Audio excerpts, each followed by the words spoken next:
প্রিয় চাকরি প্রত্যাশী বন্ধুরা, আসসালামু আলাইকুম। আশা করি আল্লাহর রহমতে আপনারা সকলে ভালো আছেন। তো প্রধানমন্ত্রীর কার্যালয়ে নতুন নিয়োগ বিজ্ঞপ্তি প্রকাশিত হয়েছে। তো ইতিমধ্যে আপনারা দেখতে পারছেন প্রধানমন্ত্রীর কার্যালয় নিয়োগ ৪ মার্চ ২০২৬ খ্রিস্টাব্দ তারিখে। তো অনেক ক্যাটাগরির পদ রয়েছে।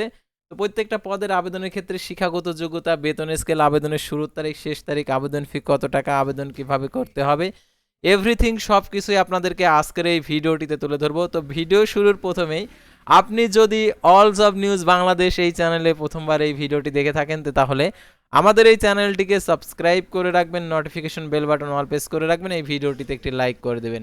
আর যারা ইতিমধ্যে আমাদের এই চ্যানেলটিকে সাবস্ক্রাইব করে পাশে রয়েছেন তাদেরকে অসংখ্য ধন্যবাদ আমাদের এই চ্যানেলটিকে সাবস্ক্রাইব করে পাশে থাকার জন্য।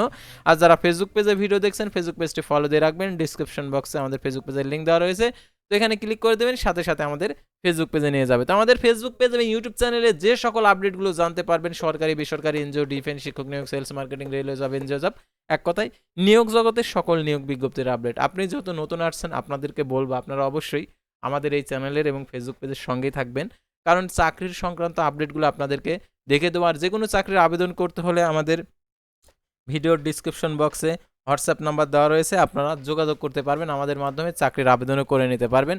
ইমার্জেন্সিভাবে যদি আপনি কোনো চাকরির আবেদন করে নিতে চান, তো সেগুলো আমরা করে দেই। তো দেখতে পাচ্ছেন এখানে প্রধানমন্ত্রীর কার্যালয়ে বাংলাদেশ অর্থনৈতিক অঞ্চল কর্তৃপক্ষতে নিয়োগ বিজ্ঞপ্তি প্রকাশ করছে। দেখতে পাচ্ছেন এখানে বাংলাদেশ অর্থনৈতিক অঞ্চল কর্তৃপক্ষ সাংগঠনিক কাঠামোভুক্ত নিম্নে বর্ণিত শূন্য পদ সময় সরাসরি নিয়োগের লক্ষ্যে বাংলাদেশি প্রক্রিয়ানায়কদের নিকট থেকে beja.teltok.com বিডি ওয়েবসাইটে গিয়ে অনলাইন আবেদনের আহ্বান করা যাচ্ছে। প্রথমে দেখতে পাচ্ছেন কম্পিউটার প্রোগ্রামার ষষ্ঠতম গেট ৩৫,৫০০ টাকা থেকে ৬৭,০১০ টাকা পদের সঙ্গে একটির বয়সসীমা ৩৫ বছর। কোন স্বীকৃত বিশ্ববিদ্যালয়তে computer science and engineering, electrical and electronics engineering, information and communication technology সংশ্লিষ্ট বিষয়ে দ্বিতীয় শ্রেণীর সমান সিএপিতে ৪ বছর মেয়াদি স্নাতক সমান ডিগ্রি এবং কোনো সরকারি স্বশাসিত, আধা সরকারি স্বশাসিত, সংবিধিবদ্ধ প্রতিষ্ঠান সিনিয়র কম্পিউটার অপারেটর, সহকারী প্রোগ্রামার, সহকারী রক্ষণাবেক্ষণ প্রকৌশলী হিসাবে ৪ বছরের চাকরি নির্ধারিত নিয়োগ পদ্ধতি অনুসরণপূর্বক গৃহীত পরীক্ষা উত্তীর্ণ। সহকারী পরিচালক নবমতম গেট 22,০০০ টাকা থেকে ৫৩,০৬০ টাকা, পদের সংখ্যা ১৭টি, ৩২ বছর, কোন স্বীকৃত বিশ্ববিদ্যালয় হইতে দ্বিতীয় শ্রেণীর সমমান সিএপিতে স্নাতক সমমান ডিগ্রি এবং প্রথম শ্রেণীর স্নাতকোত্তর ডিগ্রি কম্পিউটার চালানোর অভিজ্ঞতা থাকতে হবে। তার হিসাব রক্ষণ কর্মকর্তা নবমতম গেট 22,০০০ টাকা থেকে ৫৩,০৬০ টাকা, পদের সংখ্যা ২টি, ৩২ বছর, কোন স্বীকৃত বিশ্ববিদ্যালয় হইতে বাণিজ্য বিভাগের ন্যূনতম দ্বিতীয় শ্রেণীর সমান সিএপিতে স্নাতকোত্তর ডিগ্রি কম্পিউটার চালানোর অভিজ্ঞতা থাকতে হবে। তারও দেখতে পাচ্ছেন উপসহকারী প্রকৌশলী দশমতম গ্রেড, দেখতে পাচ্ছেন ১৬,০০০ টাকা থেকে ৩৮,৬৪০ টাকা, পদের সংখ্যা ৪টি, কোনো সরকার অনুমোদিত পলিটেকনিক ইনস্টিটিউট হচ্ছে পৌরকৌশল, তড়িৎ কৌশল, অটোমোবাইল কৌশলের ডিপ্লোমা ডিগ্রি কম্পিউটার চালানোর অভিজ্ঞতা থাকতে হবে। আর যারা এই নিয়োগে আবেদন করতে পারছেন না, অর্থাৎ যোগ্যতা নেই, তাদেরকে বলবো আপনার জেলার নামটি লিখে পাঠাবেন, তাহলে আপনার জেলার কোনো নিয়োগ বিজ্ঞপ্তি প্রকাশিত হলে অবশ্যই আপনাদেরকে আমাদের ফেসবুক পেজের পোস্টের মাধ্যমে অথবা ইউটিউব চ্যানেলের ভিডিওর মাধ্যমে জানিয়ে দেওয়া হবে। তো এখন যারা এই নিয়োগে আবেদন করতে চাচ্ছেন, আবেদনের আগ্রহী রয়েছেন, যাদের বয়স সীমা রয়েছে প্লাস যোগ্যতাও রয়েছে, তারা আবেদন করার জন্য এই ভিডিওটি সম্পূর্ণ দেখবেন। তো দেখতে পাচ্ছেন সরকারের বিপরীতে প্রার্থীদের বয়স সীমা দেখতে পাচ্ছেন 18 থেকে 32 বছরের মধ্যে হতে হবে। সরকারি, আধা সরকারি, স্বশাসিত প্রতিষ্ঠানে চাকরিরত প্রার্থীদেরকে কর্তৃপক্ষের অনুমতিক্রমে আবেদন করতে হবে। নিয়োগের ক্ষেত্রে বিদ্যমান বিধিবিধান পরবর্তী হলে বিধিবিধান অনুসরণ করা হবে। অসম্পূর্ণ ত্রুটিপূর্ণ আবেদন সরাসরি বাতিল বলে গণ্য হবে।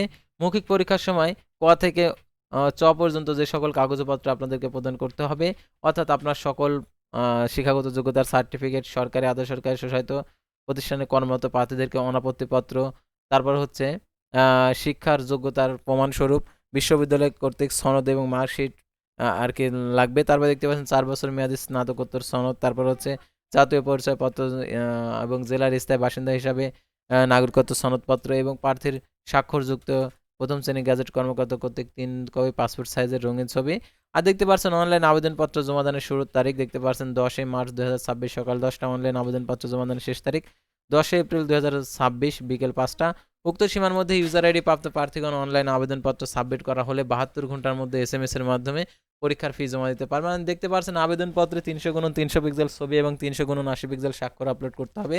ছবির সাইজ ১০০ কেবি, স্বাক্ষরের সাইজ ৬০ কেবি হতে হবে। আর দেখতে পাচ্ছেন কিভাবে টাকা প্রদান করতে হবে, দেখতে পাচ্ছেন ২টি এসএমএস এর মাধ্যমে দেখতে পাচ্ছেন ২২৩ টাকা প্রদান করতে হবে। অর্থাৎ দেখতে পাচ্ছেন যারা অনগ্রসর, ক্ষুদ্র নিগোষ্ঠী এবং শারীরিক প্রতিবন্ধী প্রার্থী রয়েছেন তাদের ক্ষেত্রে ৫৬ টাকা। আর কিভাবে টাকা প্রদান করতে হবে সেই এসএমএস পদ্ধতি এবং প্রবেশপত্র প্রাপ্তির বিষয়টি আপনি আবেদনপত্রে যে মোবাইল নাম্বারটা উল্লেখ করবেন সেই মোবাইল নাম্বারে SMS এর মাধ্যমে আপনাদেরকে জানিয়ে দেবে পরীক্ষা সংক্রান্ত A to Z আপডেট, সেহেতু সেই মোবাইল নাম্বারটি সচল রাখবেন এবং প্রাপ্ত SMS নির্দেশনাবলী অনুসরণ করবেন। তো এভাবে আপনারা নিয়োগ কার্যক্রমটা সম্পন্ন করতে পারবেন। তো আজকের ভিডিওটি ছিল সাধারণত প্রধানমন্ত্রীর কার্যালয় নিয়োগ বিজ্ঞপ্তি নিয়ে। তো পরবর্তী ভিডিওতে আবারও কোনো নতুন নিয়োগ বিজ্ঞপ্তি নিয়ে হাজির হব। সে পর্যন্ত সবাই ভালো থাকবেন, সুস্থ থাকবেন, আর অবশ্যই ফেসবুক পেজটি ফলো দিয়ে রাখবেন, ইউটিউব চ্যানেলটি সাবস্ক্রাইব করে রাখবেন সকল ধরনের নিয়োগ বিজ্ঞপ্তির আপডেট সবার আগে পেতে। আল্লাহ হাফেজ।